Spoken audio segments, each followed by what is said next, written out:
Well, credit card companies are due to report delinquency rates for the month of July today. Rick Shane, a senior analyst at Jefferies and Company, says the data coming in a bit better than he had expected. He joins us now from our San Francisco newsroom with his reaction and outlook. Rick, welcome to Bloomberg News.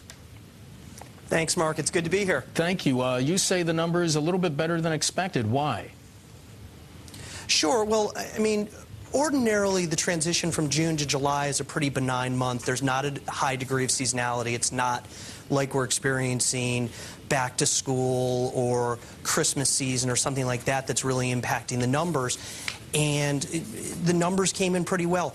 I think there are really two factors that are driving this. Over the last 6 months, we have seen the consumer become more disciplined. And over the last 12 months, we've seen the card issuers become more disciplined. And those two behaviors are starting to drive, I think, perhaps an end to this credit cycle. And, of course, credit card users becoming a little bit more disciplined in this economic climate? Absolutely, and I really think we saw that starting back in October or November last year, and I think that that's a combination of things, but a lot of it really is driven by media effect. People became cautious based on what they were hearing in terms of economic outlook. So then, what do you think, Rick, this says about where we are in this cycle of the economy? Are we in the early stages of economic recovery? Can you discern that from the credit habits of consumers? No, I'm not necessarily sure we're quite there yet. The way we're describing it is we've sort of, from a credit perspective, reached terminal velocity.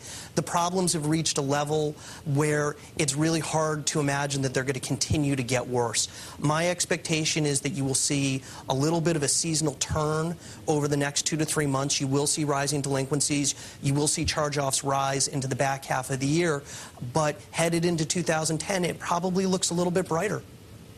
So then will it be harder or easier for a person with an average credit rating to get a credit card? Oh, I don't think there's any doubt about that. I think that it will be harder for the average consumer to get credit going forward. There have been a number of reasons that's changed. First of all, the card issuers are clearly becoming more disciplined. They are facing greater challenges in terms of funding credit cards, and they have shown that they're less willing to stretch in terms of the credit they're willing to provide. So what does that mean? I'm sorry to interrupt you, but I'm curious if you could just quantify that in terms of what kind of interest rates I could expect to pay, what my credit line might be. Sure. I think that you should expect that you're going to see higher interest rates. Almost all the card issuers at this point have repriced credit. I would expect that you'll see, in the mail, instead of 9.9 offers, you'll see 17.9 offers. And instead of getting offered $10,000 of credit out of the box, you might be offered $5,000. Right. Rick, tell us about the importance of this Consumer Credit Card Bill of Rights law. Part of that's expected to take effect on Thursday. What effect, if any, is that going to have? Well, I think that the card issuers have anticipated this, and they have repositioned their portfolios.